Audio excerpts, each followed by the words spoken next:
Kaj, če vam je bilo o zgodovini slovenskega prostora povedano le pol resnice? Kaj, če je obstajalo mogočno slovensko kraljestvo, ki ga učbeniki skoraj ne omenjajo? V tem dokumentarcu razkrivamo Blatensko Slovenijo, pozabljeno Panonijo, kjer so Slovenci ustvarili lastno politično in vojaško moč med Dravo, Donavo in Savo. Na podlagi zgodovinskih virov odpiramo vprašanje. Je bila to ena ključnih slovenskih držav, ki je oblikovala Srednjo Evropo, pa je bila kasneje izbrisana iz zavesti? To ni zgodba, ki ste se je učili v šoli. To je zgodba, ki je bila zamolčana.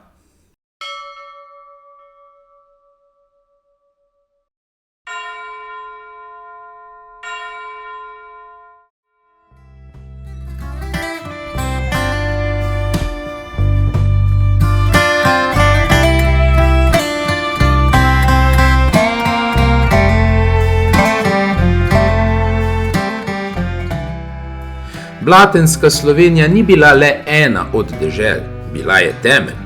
Zasnovana v kalni vodi zgodovine 6. stoletja, se je njeno jedro razvilo okrog čarobnega Blatnega jezera in ob plodnih bregovih reke Zale.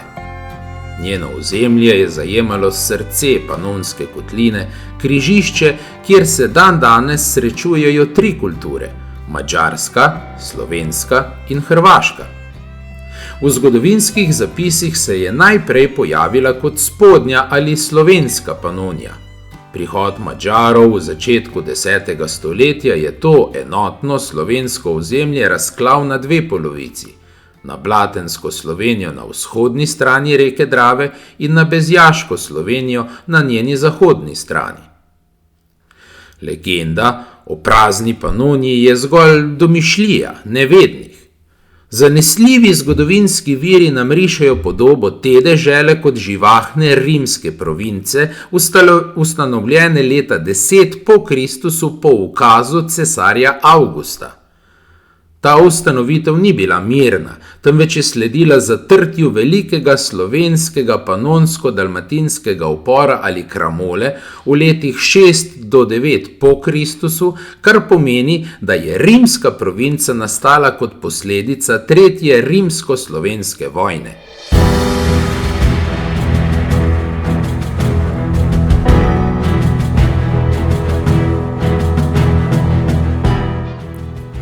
Za lažjo upravo je Rim že v 1. stoletju administrativno razdelil provinco na zgornjo Panonijo, Panonija Superior, na severozahodu, in spodnjo Panonijo, Panonija Inferior, na jugovzhodu.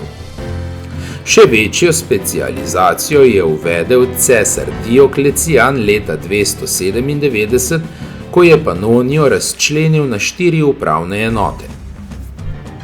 Prvo Panonijo ali Panonija Prima s prestolnico v Savariji, Savsko Panonijo ali Panonija Savija s središčem v Sisku, drugo Panonijo ali Panonija Sekunda s sedežem v Sirmiju, poznejši Sremski Mitrovici, Panonijo Valerijo, poimenovano po cesarjevi hčeri s prestolnico v Aquincum oziroma Budimu, danes delu Budimpešte.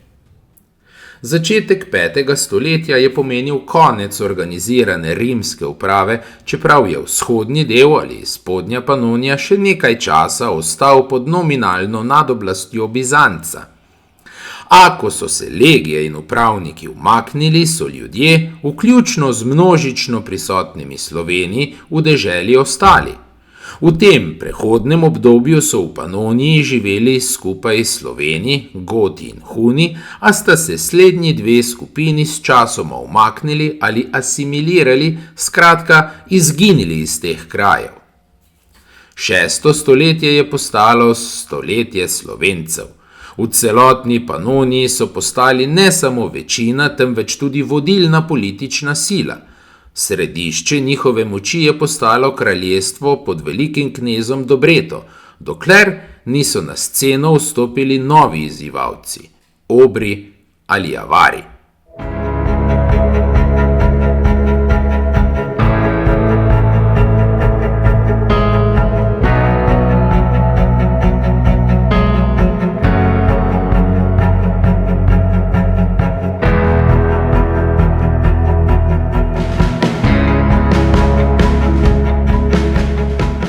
Dobreta, vrhovni slovenski poglavar okoli leta 577, je prvič omenjen v zapisih bizantinskega zgodovinarja Meandra Protektorja. Po njegovem pripovedovanju je obrski Kagan Bajan I poslal k Dobreti odposlanstvo z oblastniško zahtevo. Naj Sloveni sprejmejo obrsko suverenost in plačujejo davek. Obri so bili dobro seznanjeni z bogatstvom, ki so si ga Sloveni pridobili z uspešnimi pohodi na bizantinske dežele. Slovenski veliki knez Dobreta je na ultimat Obrov odgovoril z znamenitimi besedami, ki so se ohranile kot izraz neomajne volje. Kateri človek pod soncem bi mogel našo moč premagati? Vajeni smo osvajati oblast nad tujimi deželami, ne pa izgubljati lastne. Osvajali bomo toliko časa, dokler bodo vojne in meči. Neustrašen odgovor je prerasel v spopad, v katerem so bili obrski odposlanci pobiti. V odgovor je Kagan Bajan leta 578 zbral vojsko in s pomočjo Bizantincev napadel Dobretove Slovene, s požiganjem uničil številna njihova naselja, a ne tudi njihovega duha.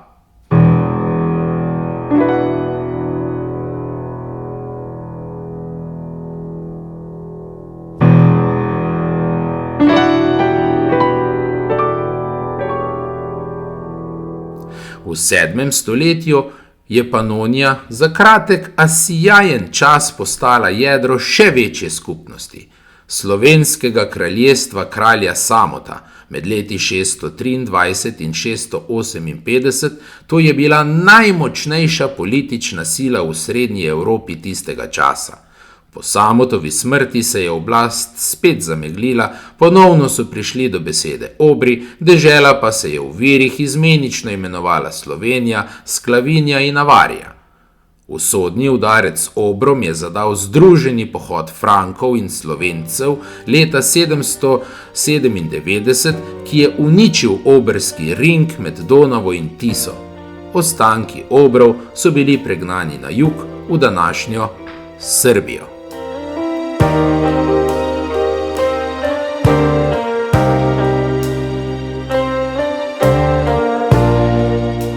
Čeprav so Franki v 9. stoletju začeli svoj politični prodor v panonski prostor, je dejanska vsakodnevna oblast ostala v rokah domorodnih slovenskih vojvodov.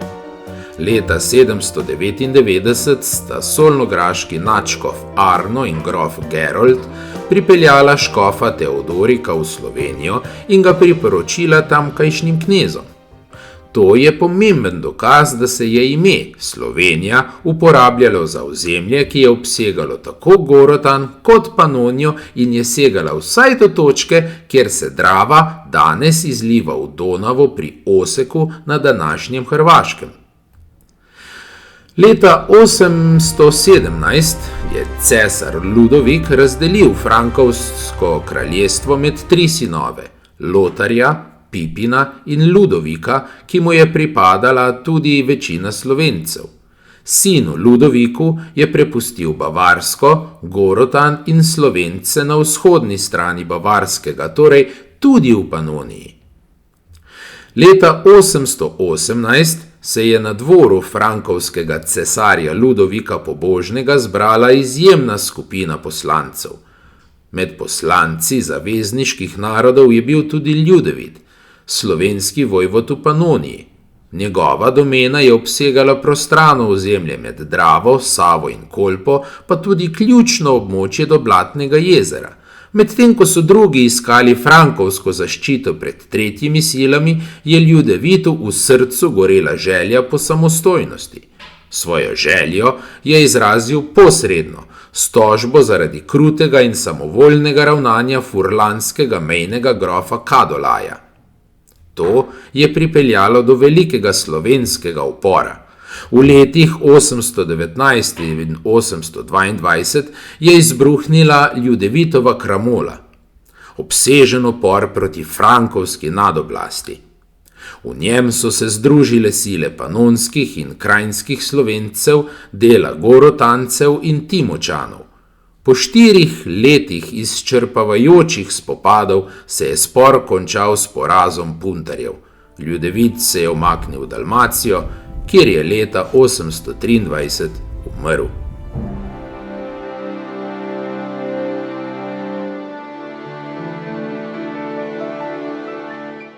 Nesreča nikoli ne prihaja sama. Leta 827 je bolgarska vojska z ladjami prodrla po reki Dravi navzgor in z ognjem ter mečem opustošila slovensko-panonsko zemljo. Pregnali so domače vojvode in namestili svoje poveljnike, a ta bolgarski vmesni čas ni trajal dolgo. Združene sile Frankov in Slovencev so Bolgare pregnale vse do Belgrada in ponovno vzpostavile oblast v Panoniji. Po bolgarskem umiku iz Panonije je Ljudevitov naslednik vojvod Ratimir leta 838 sprožil vojaško intervencijo bavarskega prefekta vzhoda Radboda, ko je na svojem ozemlju sprejel vojvodo Pribino iz Nitre.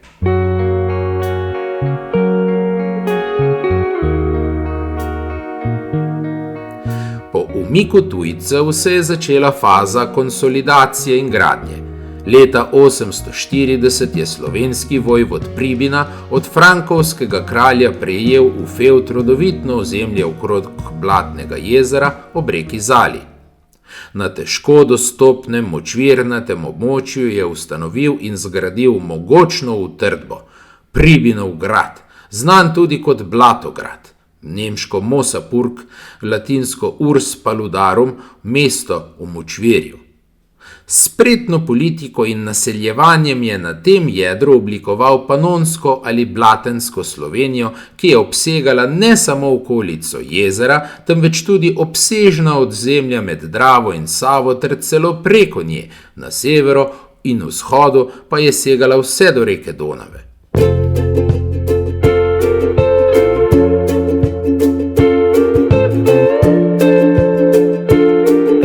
Pribina je ena najstarejših osebnosti, ki jih poznamo po imenu iz zgodovine Slovenov. Čeprav so v njem ohranjeni le redki podatki, je njegovo življenje prava odisejada. Od samostojnega kneza v Nitri v današnji Slovenski republiki, se pravi Slovaški, preko pregnanca in begunca do frankovskega zaveznika in ustanovitelja novega slovenskega kneževstva ob Blatnem jezeru v Panoniji. Prvič se je ime Pribina pojavilo v viru Conversio Bagaorium et Carantanorum, po slovensko spreobrnitev Bavarcev in Gorotancev, napisanem okoli leta 870. Tam beremo, da je imel v lasti grad Nitrava, torej Nitra v današnji Slovenski republiki, na Slovaškem. Bil je slovenski rodnovirski knez, a vendar je okoli leta 828 dopustil, da je solnograški nadškof Adaleram posvetil cerkev svetega Emerama v Nitri. To je bila najstarejša znana posvetitev cerkve na ozemlju današnje Slovenske republike in dokaz, da so se tudi čez Donavski Sloveni že zgodaj srečevali s krščanstvom.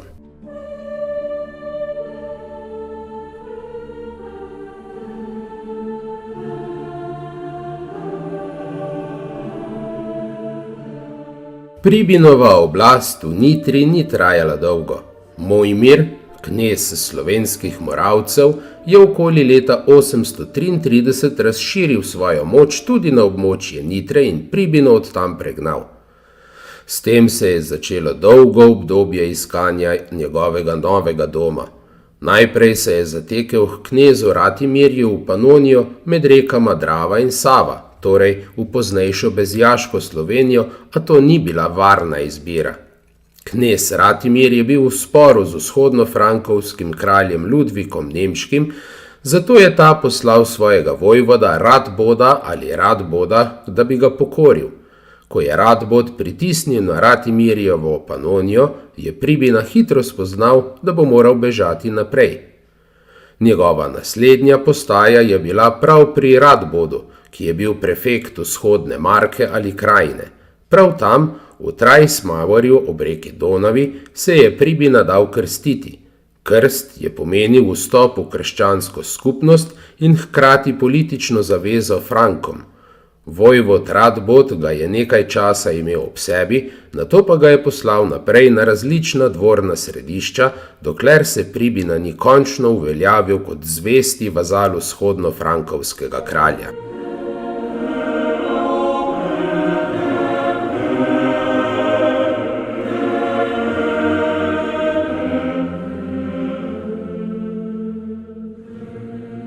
Prelomnica v Pribinovem življenju je prišla okoli leta 840, ko mu je Ludvik Nemški zaupal ozemlje ob Blatnem jezeru, v poznejši Blatenski Sloveniji.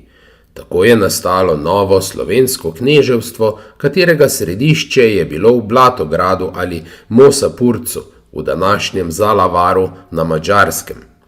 To ozemlje je imelo strateški pomen. Varovalo je vzhodne meje Frankov pred vpadi Avarov ali Obrov in drugih sosednjih ljudstev, hkrati pa je bilo stičišče poti med tremi slovenskimi deželami, Panonijo, Gorotanom in Moravsko. Pribina se je kot knez v Panoniji pokazal kot skrben graditelj. Bil je tesno povezan s solnograško nadškofijo in je v svojem kneževstvu dovolil gradnjo več cerkva. S tem je bil eden prvih, ki so sistematično vnašali krščanstvo v slovensko-panonski prostor. Poročil se je z ženo iz vplivne frankovske družine, kar je še okrepilo njegove vezi z Zahodom.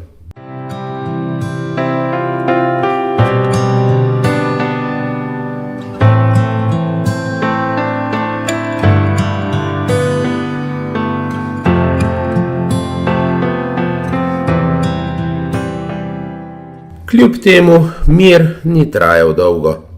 V 50. in 60. letih 9. stoletja so se razmere v srednjeevropskem prostoru hitro spreminjale.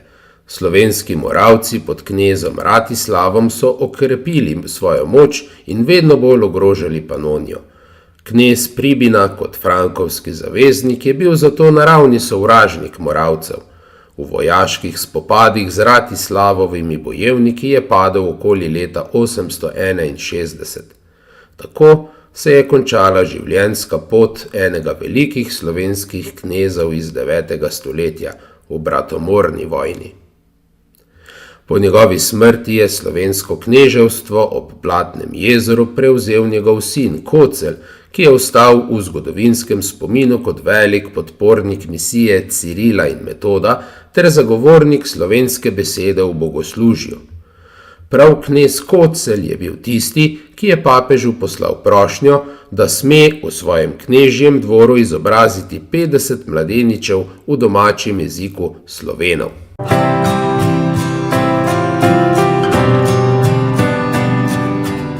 Pribina pa ostaja pomemben kot prvi poimensko znani slovenski vitez v Nitri in kot ustanovitelj slovenskega panonskega kneževstva ob Blatnem jezeru.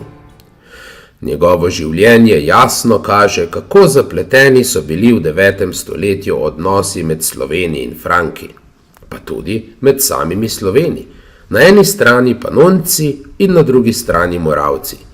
Stalnica so bili nenehno menjavanje zavezništev, begunstvo, krst kot politično dejanje ter nenehna nevarnost vojn, osvajanj in izgub ozemlja. Čeprav so viri iz tega obdobja skopi, pa iz njih razberemo podobo moža, ki se je znal prilagoditi težkim razmeram, preživeti izgon in na koncu ustvariti novo kneževstvo, ki je bila most med svetom Frankov in svetom Slovenov. V zvezi s knezom Pribino je v Slovenski republiki pred stavbo Ponitranskega muzeja v mestu Nitra upodobljen impozanten spomenik imenovan Pribinov meč.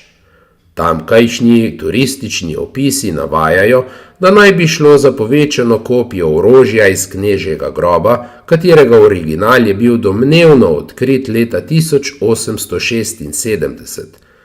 Za to trditev doslej nismo uspeli najti potrjenih arheoloških ali muzejskih virov, zato jo obravnavamo kot del lokalne razlage in ne kot znanstveno potrjeno dejstvo.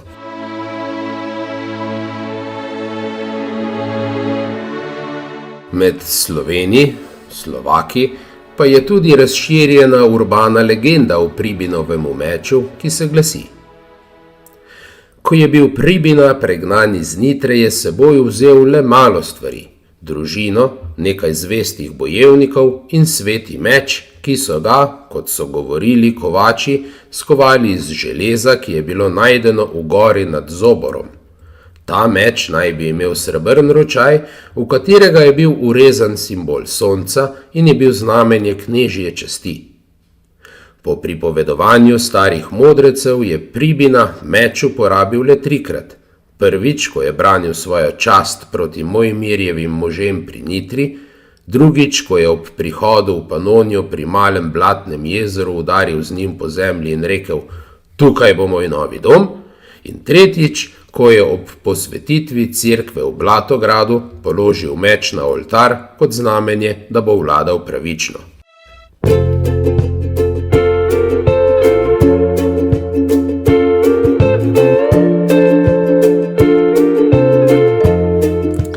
Leta 860 je v eni od listin kralja Ludovika Nemškega zapisan trenutek, ki je za Slovence temeljnega pomena. V njej je opisano, kako je vojvod Pribina del svoje posesti daroval samostanu svetega Mauricija. Pri opisovanju meja te posesti se pojavi fraza usque in Slogencin markam. Številni ugledni zgodovinari, kot sta profesor Franc Kos in akademik Dragan Šanda, to nedvoumno tolmačijo kot do Slovencev marke ali do Slovencev krajine. Ta zapis velja za najstarejši nedvoumen in ohranjeni zapis imena Slovenci v današnji obliki. To ni le toponim, temveč jasno izraženo ime naroda, utrjeno v listinskem pergamentu. Vojvod Pribina je leta 861 padel v bojih z Moravci. Nasledil ga je njegov sin, knez Kocelj, ki ga viri označujejo kot Comes de Sclavis nomine Kezul, knez Slovencev po imenu Kocelj. Bil je izobražen, umikan in razsvetljen vladar, ki je sklenil trajen mir z Moravci in vzdrževal dobre odnose s knezom Rastislavom. A njegovo največje prizadevanje je bilo jezikovno in versko. Knez Kocelj se je izjemno razveselil knjig napisanih v slovenskem jeziku. Kot piše filolog Franc Grivec, stare latinske listine pričajo o njegovi vnemi za krščansko vero in posredno tudi o njegovi slovenski zavesti. Leta 867 je svetemu Metodu, ustanovitelju slovenske pisave, predal kar 50 učencev, ki so postali temeljni kamen slovenskega bogoslužja v novo ustanovljeni panonski sremski škofiji.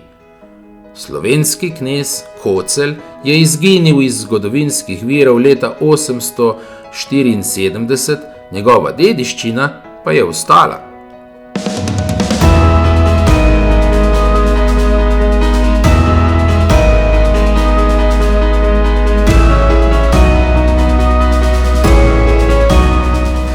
Leta 879 je prišlo do druge velike potrditve pomena slovenskega jezika. Papež Janez VIII je v pismu nadškofu Metodu izrecno dovolil, naj se pri bogoslužju uporablja slovenski jezik, sklavina lingua. To je bilo uradno, najvišje cerkveno priznanje veljavnosti in dostojanstva slovenskega jezika.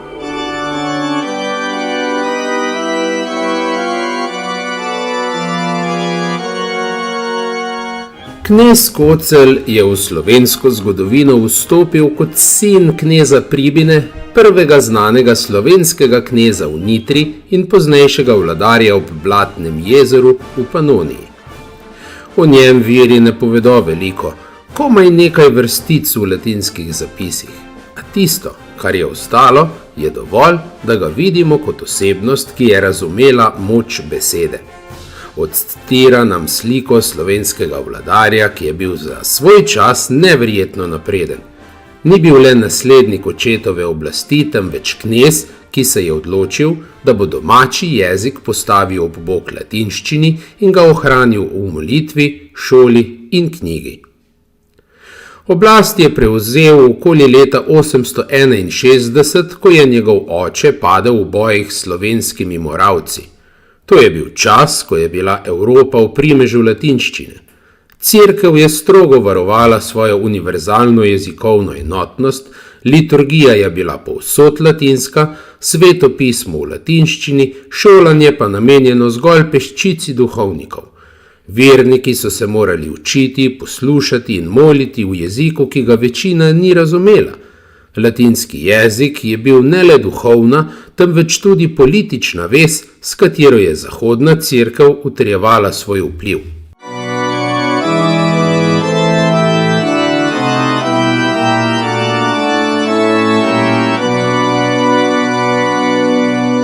Takšno ozračje je stopil Kocelj. Središče njegovega kneževstva je bil Blatograd, znan tudi kot Mosapurc, na območju današnjega Zalavarja ob malem Blatnem jezeru na Madžarskem. To ni bilo le lokalno središče, ampak prostor, kjer so se križali svetovi, frankovski, moravski in gorotanski. Ob Blatnem jezeru so se srečevali trgovci, vojaki in misionari, vzhodno od njega pa je bila tudi mejna črta vzhodno-frankovskega kraljestva. Kocelj je bil zato v položaju, ki je zahteval veliko spretnosti.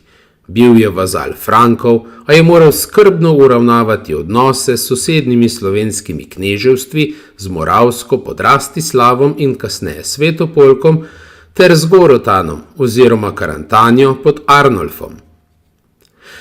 Najpomembnejši dogodek njegovega življenja pa je bil povezan z delom svetih bratov Cirila in Metoda. Ko je Metod po smrti Cirila spet prišel v Panonijo, je bil prav Kocelj tisti, ki mu je omogočil, da se je drugič odpravil na pot v Rim. Tam ga je papež Janez VIII posvetil za nadškofa in mu podelil cerkveno oblast nad Panonijo in Moravsko. V znamenitem zapisu Conversio Bagoariorum et Carantanorum beremo, da je Kocelj Metoda s častjo sprejel in ga poslal v Rim. To je bil trenutek, ki je odločilno zaznamoval prihodnost, saj je Metod s tem dobil papeško priznanje in možnost nadaljnega dela. Brez Kocljeve podpore bi se ta zgodba morda odvila drugače.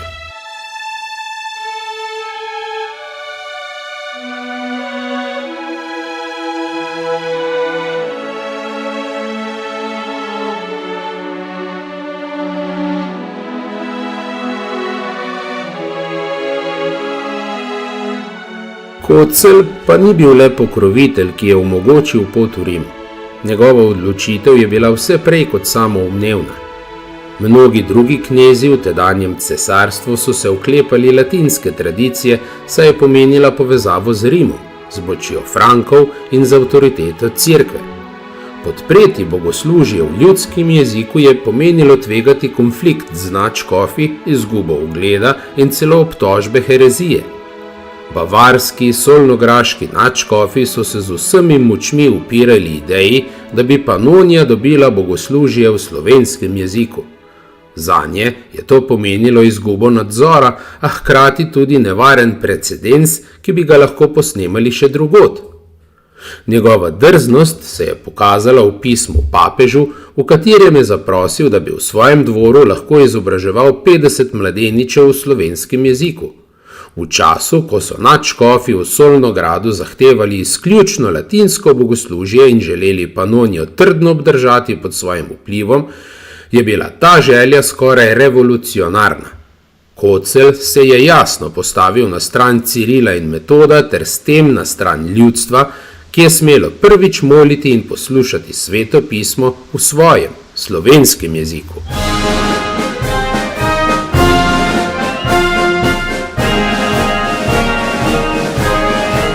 To je bil izraz vizije, ki je presegala vsakdanjo politiko. Knez ni želel le bogoslužja v domačem jeziku, temveč je želel ustvariti plast izobražencev, ki bi ta jezik obvladali, ga zapisovali in prenašali naprej. To pomeni, da je v 9. stoletju slovenski knez sanjal o šoli, v kateri se bo učilo v jeziku ljudstva, v času, ko je bila večina Evrope še trdno ujeta v en jezik in eno pismenost. Če pogledamo širše, je bil Koclov korak izjemen tudi v evropskem merilu. Ko primerjamo njegovo odločitev z drugimi knezi tiste dobe, vidimo, kako redka je bila. Drugje so vladarji brezpogojno podpirali latinščino, Kocelj pa je dejal, da se molitev in beseda lahko dvigneta tudi v slovenščini. Tega ni le govoril, v tej smeri je dejansko tudi delal. Čeprav njegovo kneževstvo ni bilo veliko, je imelo strateško moč. Segalo je najverjetneje vse do Donave pri današnji Bratislavi. Ob Blatnem jezeru je nastalo živahno stičišče poti med Panonijo, Gorotanom in Moravsko. Tu je Kocelj ustvaril prostor, kjer je slovenščina postala ne le govorjeni, ampak tudi knjižni jezik. Res, da so knjige nastajale rokopisno, a so bile prve slovenske knjige, in to 7 stoletij pred Trubarjem, ki je odprl obdobje tiskanih slovenskih knjig. Iz Koclovega obdobja so se nam ohranili zgolj prepisi brižinskih spomenikov. A knez Kocelj je moral živeti tudi s političnimi težavami. Kot zaveznik Frankov je moral ostati lojalen, hkrati pa se je soočal z vedno močnejšim Svetopolkom, ki je širil svojo oblast proti Panoniji. Kako dolgo mu je uspelo ohranjati samostojnost, viri ne razkrivajo.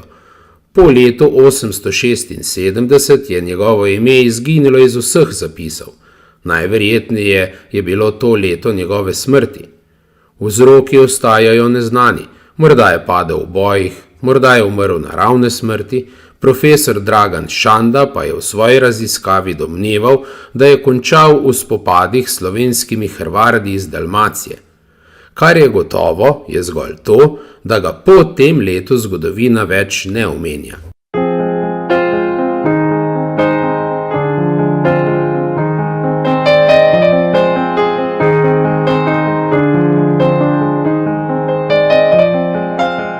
Kljub temu tišina virov ne more izbrisati njegove dediščine. Kocelj ni bil le sin Pribine, ki je nadaljeval očetovo kneževstvo. Ni bil le mejni knez, razpet med Franki in Sloveniji. Bil je mož, ki je v času, ko je cerkev zahtevala latinščino, izrekel besedo slovenski in jo postavil v oltarni prostor. S tem je omogočil, da je nastala slovenska knjižna beseda, da je Sveto pismo zaživelo v domačem jeziku in da so mladi v Blatogradu sedli k učenju v jeziku, ki so ga govorili njihovi starši. Knez Kocelj je bil torej več kot vladar ob Blatnem jezeru. Bil je eden tistih redkih vladarjev, ki so v srednjem veku stopili iz sence vsakdanjih političnih bojev in pustili dediščino, ki presega čas. Bil je človek z vizijo, ki je razumel, da je jezik srce in duša naroda in da moč domače besede sega dlje kot meje kneževstva. Njegova oblast je trajala le kratek čas, toda sled, ki jo je pustil, presega stoletja. V slovenskem zgodovinskem spominu ostaja kot tisti knez, ki je odprl vrata pismenosti in zagovarjal pravico ljudstva, da govori z Bogom v svojem jeziku, v slovenščini.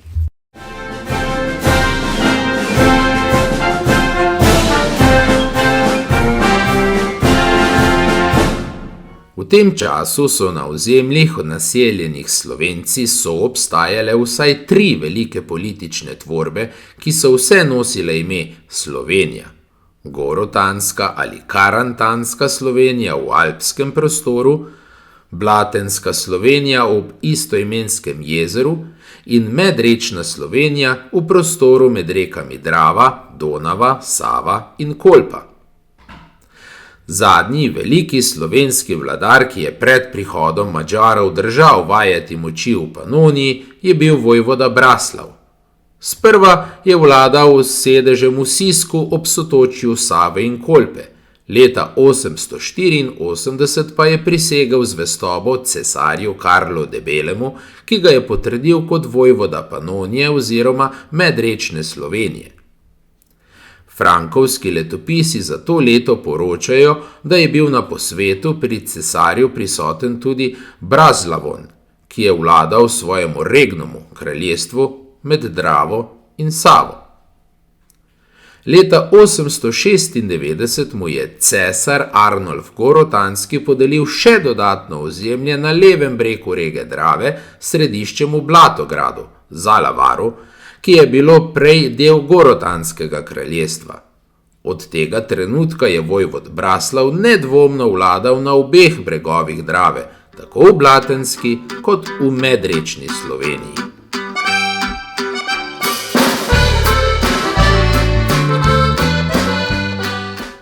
Konec 9. stoletja je prinesel neizbežen prelom.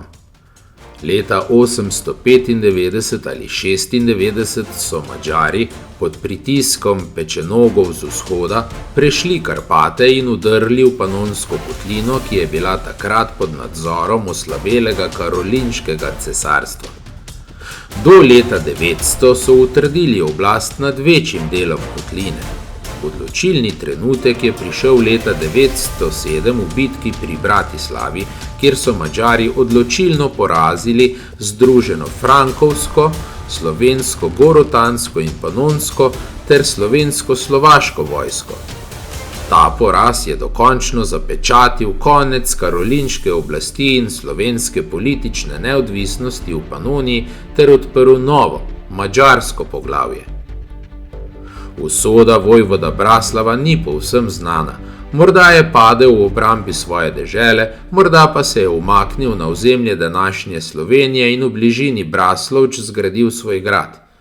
To pomeni, da je bil Braslav začetnik žovneških in poznejših trojnih celjskih, ortenburških in zagorskih grofov, slovenskih banov in knezov celjskih.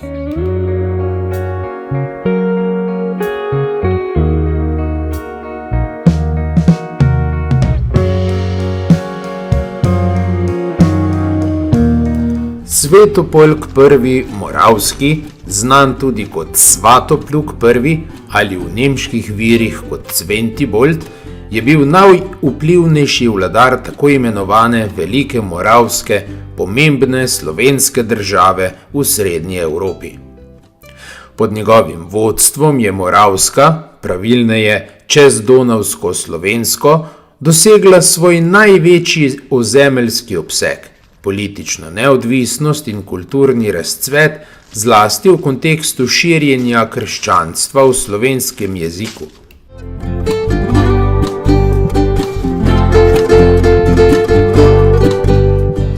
Njegova moč je bila tolikšna, da so ga nekateri viri iz tistega časa, vključno s papeškimi listinami, naslavljali kot Rex Sclavorum oziroma kralj Slovenov. Zdi se, da je bil udeležen tudi pri odstavitvi frankovskega cesarja Karla Debelega in ustoličenju njegovega nečaka, vojvoda Arnolfa Gorotanskega kot kralja. Kasneje je prišlo do novih nesporazumov in spopadov oziroma vojne z istim Arnolfom, vzrok pa sta bili pripadnost in nadzor nad slovenskim vojvodstvom Panonijo.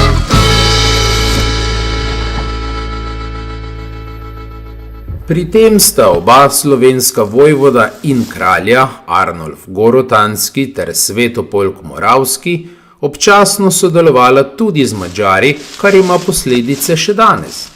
Madžari so se v panonskem prostoru začeli pojavljati v 80. letih 9. stoletja, najprej kot najemniki in zavezniki kralja Svetopoljka. Ta je občasno sodeloval z Madžari kot plačanci v bojih proti svojim nasprotnikom, zlasti Gorotancem in Panoncem.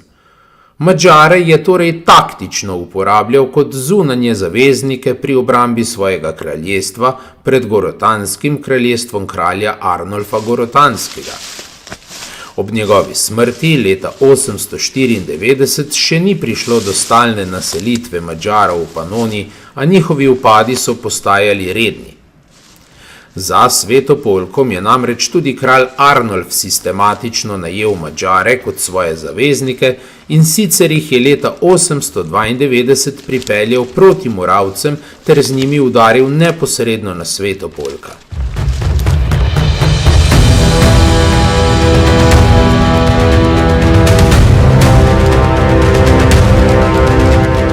Slovenci poznamo starodaven pregovor, ki se glasi: kjer se prepirata dva, tretji dobiček ima.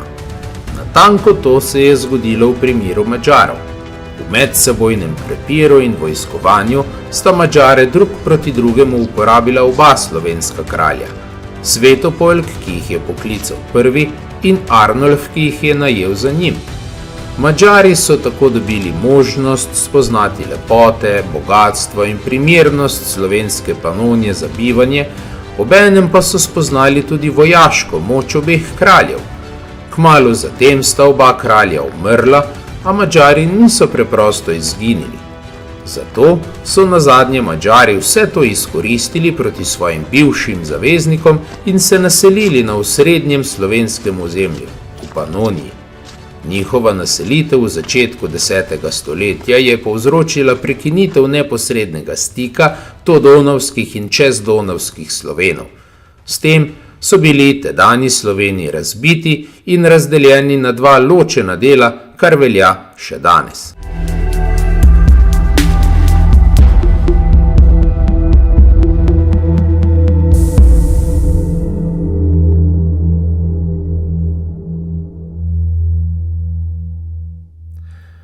Na prelomu 10. in 11. stoletja je na ostankih slovenske Panonije ter sosednjih ozemljih zraslo ogrsko kraljestvo pod dinastijo Arpadovcev in kraljem Štefanom I. Ta preobrazba ni pomenila zamenjave prebivalstva. Nasprotno, večinsko prebivalstvo novonastale države so še naprej predstavljali Sloveniji. Na vzhodu predniki današnjih Slovakov, na zahodu, zlasti v nekdanji Panoniji, pa naši neposredni predniki, panonski Slovenci. Madžari so predstavljali vladajoči sloj, vojsko in administrativno elito, a podlaga kraljestva, kmetje, obrtniki, meščani, je bila v veliki meri slovenska. Ta demografska resnica je ključna za razumevanje vztrajnosti slovenskega imena.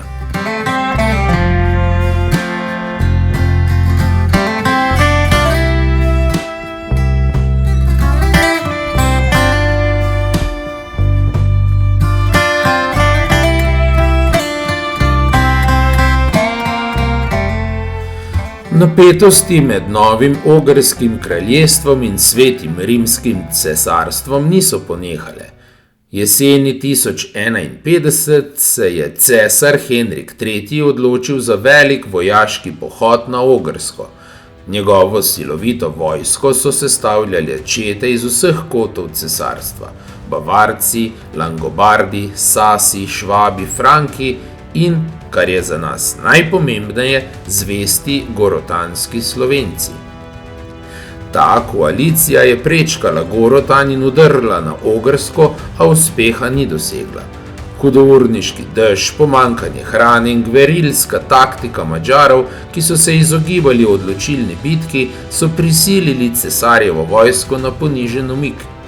V naslednjih desetletjih so obmejni spopadi med Ogri na eni ter Bavarci in Gorotanci na drugi strani ostali krvava vsakdanjost. A sredi tega političnega in vojaškega vrenja se je zgodilo nekaj izjemnega. Ime Slovenija se ni izbrisalo. Kljub madžarski politični nadoblasti je preživelo in celo cvetelo v jeziku diplomatike, uradnih dokumentov in kraljevih naslovov. Dokazov za to imamo prepričljivo mnogo in vsak nosi pečat avtoritete. Najbolj presunljiv je kraljevi dokument iz leta 1091. Ogrski kralj Ladislav I. je pisal pismo opatu Oderiziju v slavni samostan Monte Cassino. V tem pismu, ki nosi vso težo državnega akta, kralj jasno piše o Sklavoniji ali Sloveniji. Pomen je ogromen. Kralj, vladar države, je nedvoumno poznal in v uradni komunikaciji uporabljal ime dežele, ki jo je, po lastnih besedah, skoraj v celoti pridobil, akvezivi. To ni bilo ime neznanega podeželskega predela, temveč ime dežele, ki jo je kraljeva vojska osvajala in vključevala v svoje kraljestvo.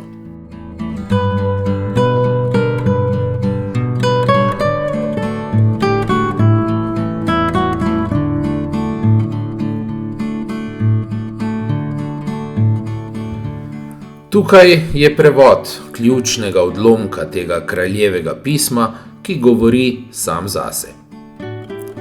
Če trenutno ne moreš ukrepati neposredno, potem mi vsaj preko odposlanca, ki mi ga bo poslal papež, sporoči, kaj in na kakšen način želiš. Kmalu boš lahko deloval s sosednjimi ozemlji, saj sem že skoraj v celoti pridobil Slovenijo. S tem pismom ti potrjujem, da bo veljavno karkoli, kar bodo naši ljudje želeli ponuditi, kjerkoli na Ogrskem, v Meziji ali Sloveniji. Ta citat je zgodovinsko zlato, razkriva nam dve ključni resnici. Reka Drava je ostala pomembna meja. Del Slovenije, vzhodno od Drave, na levem bregu, je bil že stabilno vključen v Ogrsko. Tisti del zahodno od Drave, na desnem bregu, pa se je še vedno imenoval Slovenija in vanj so kraljeve čete šele prodirale. Ime Slovenija je bilo dovolj pomembno in uveljavljeno, da so ga uporabljali v kraljevi korespondenci z najvišjimi cerkveni dostojanstveniki Evrope. Nasilje na tem obmejnem območju, ki je ločevalo slovenske in madžarske interese, je bilo neusmiljeno. Med letoma 1125 in 1127 so madžarski upadi dosegli takšne razmere, da je bila gorotanska mejna grofija povsem opustošena. Solnograški nadškof Konrad I. je bil prisiljen skleniti ponižujoč mir z ogrskim kraljem Štefanom II., da bi zaščitil svoje podložnike, prebivalce, med katerimi so bili tako Bavarci kot Slovenci, pred madžarskim ropanjem, požiganjem in odvzemanjem živine. A kljub temu je ime Slovenija kot upravni pojem preživelo še stoletja, še več, celo utrdilo se je.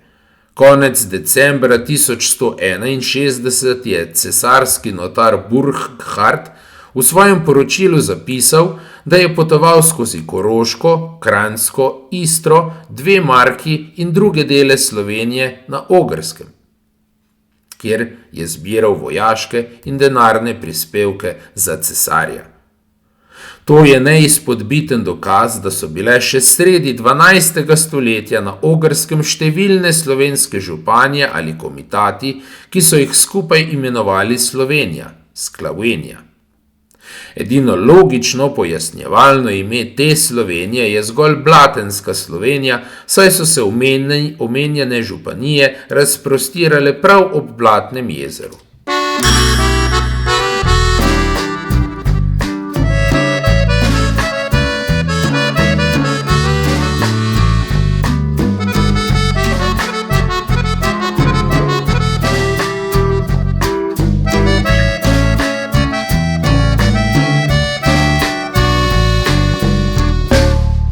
V 13. stoletju je ta koncept dobil še večjo težo. Leta 1257 se v virih pojavi Štefan, ban vse Slovenije in kapitan dežele Štajerske. Ta naslov kaže na obstoj velike formalizirane upravne enote z imenom Tocius Sclavoniae, vse ali celotne Slovenije, ki je neposredno mejila na Štajersko. Zagotovo je obsegala precej širši prostor, vendar natančne meje ostajajo skrivnost zapisa. Toda skrivnost se razkriva z vstopom močnih žensk in moških, ki so nosili ta naslov z veliko črko. Resničen obseg vse Slovenije razkrivajo šele viri, ki nas popeljejo v svet ogrskih dvorov in močnih vladarjev. Leta 1293 stopi na oder zgodovine Tomasina Morosini, vojvodinja vse Slovenije in primorskih delov. Kot mati ogrskega kralja Andreja III. Je imela ta vojvodinja neizmeren vpliv in je vladala sedežem v Zagrebu in Požegi.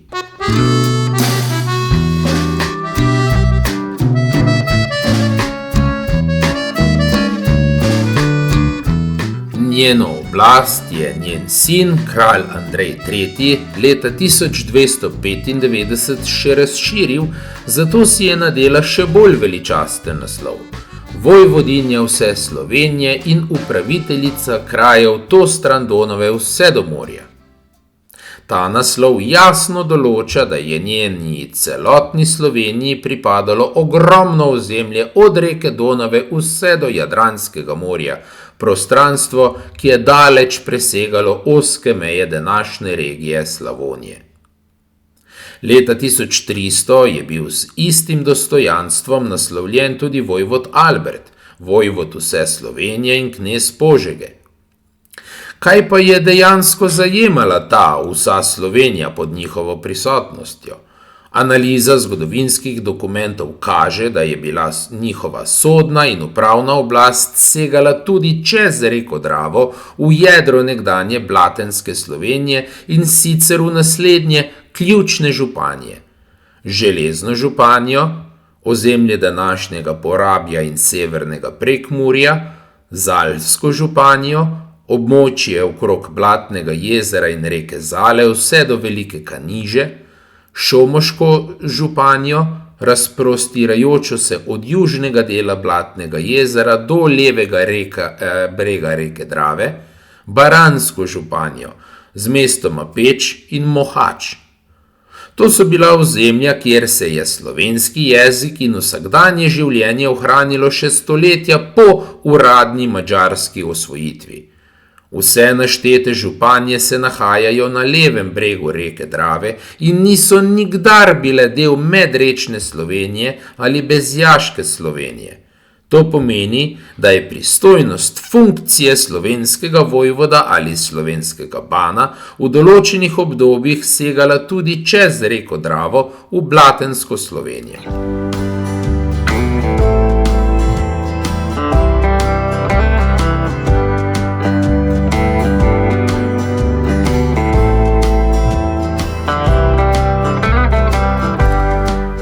Neposredno in nedvoumno povezavo med imenom ter geografijo pa prinaša konec 14. stoletja. Okoli leta 1399 ali 1400 je letopisec cesarja Žige Luksemburškega Ederhard Ruindeke zapisal, da je cesar potoval skozi slovensko deželo ob Blatnem jezeru do Presburga ali Bratislave. Tukaj imamo neposredno povezavo. Windeschland oziroma Slovenija von der Platensee, kar pomeni ob Blatnem jezeru. Jasno je, da gre za blatensko Slovenijo. To ni posredno sklepanje, temveč ekspliciten zapis. Leta 1412 je tudi sam cesar Žiga Luksemburški potoval z Ogrske skozi Slovenijo do Ljubljane. Njegova pot je torej vodila iz Ogrske skozi jasno določeno Slovenijo. Očitno prav to, blatensko, preden je prišel na Štajersko in nato na Kranjsko, kot sta se tedaj uradno imenovali obe deželi. A kje so se ohranili najbolj živi in organizirani sledovi te slovenske prisotnosti? Odgovor najdemo v cerkveni upravi, ki je pogosto bolj vztrajna od posvetne. V Železni županiji, v današnjem Porabju in delu Prekmurja, je gjurska škofija že v 12. stoletju za območje z močno slovensko poselitvijo ustanovila poseben cerkveni okraj, imenovan Tocak. To madžarsko ime pomeni slovenski okraj. Ta je obsegal ozemlje med rekama Mura in Raba.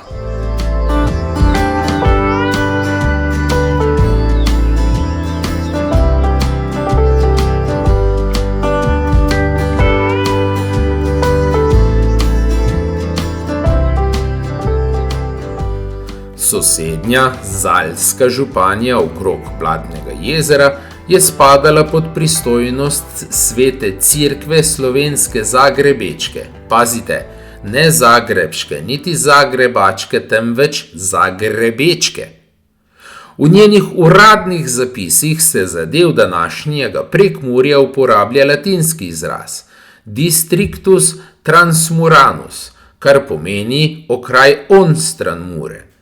Ta latinski termin je neposredni in nedvoumni prednik današnjega slovenskega imena Prekmurje. Pomembnost tega poimenovanja se potrjuje še leta 1780, ko se ime Districtus Totensagiensis kot slovenska okroglina prvič pojavi prevedeno v slovenščino na naslovnici pomembnega verskega dela lekcionarja Mikloša Kuzmiča. Od 16. stoletja dalje se ime Blatenska Slovenija v posvetnih virih postopoma reči, a nikoli popolnoma ne izgine. Po katastrofalnem ogrskem porazu s Turki v bitki pri Mohaču leta 1526 se je obramba imperija reorganizirala v obsežno vojaško krajino. V njenem okviru se je pojavila tudi slovenska meja, s središčem pri Varaždinu, vendar je bila to že nova vojaško-upravna entiteta povezana z drugačnimi obrambnimi potrebami.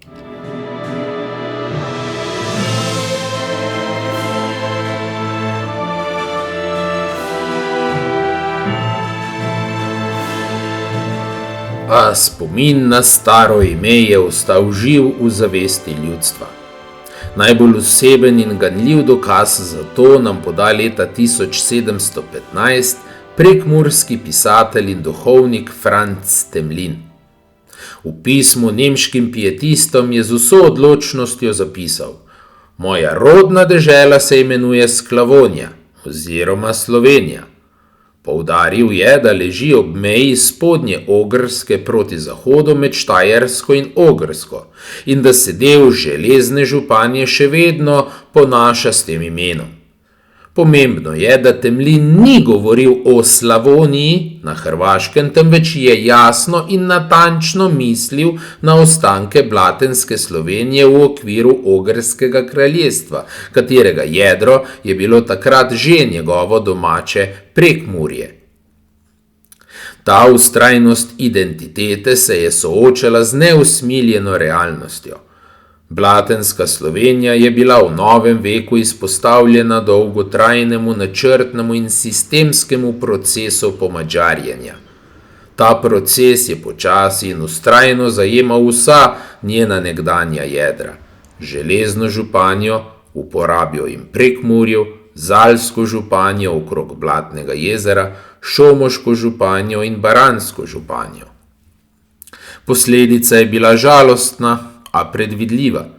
Slovensko govoreče prebivalstvo se je skrčilo na majhne odporne otočke, danes so to Prekmurje v Republiki Sloveniji, jugozahodni del Porabja na Madžarskem in majhen del Baranje na Hrvaškem, kjer se današnji prebivalci večinoma identificirajo kot Hrvati, čeprav so njihovi predniki nekoč večinsko govorili slovensko.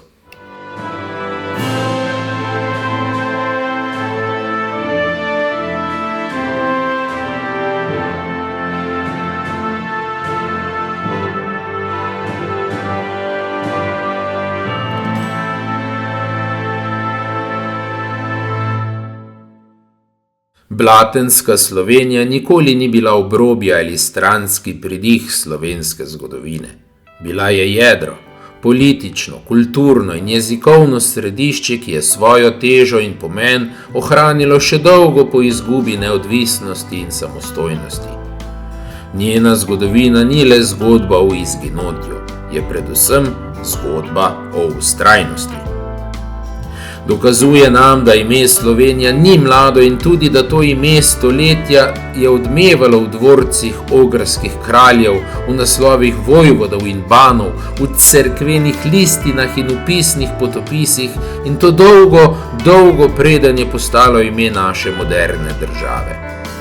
Ta zgodba krči občutek časa in razkriva globino naših korenin. Ime Blatenske Slovenije je morda izginilo iz političnih zemljevidov, a ni izginilo iz zgodovine, iz jezika in iz spomina. In v tem spominu leži njegova trajna moč.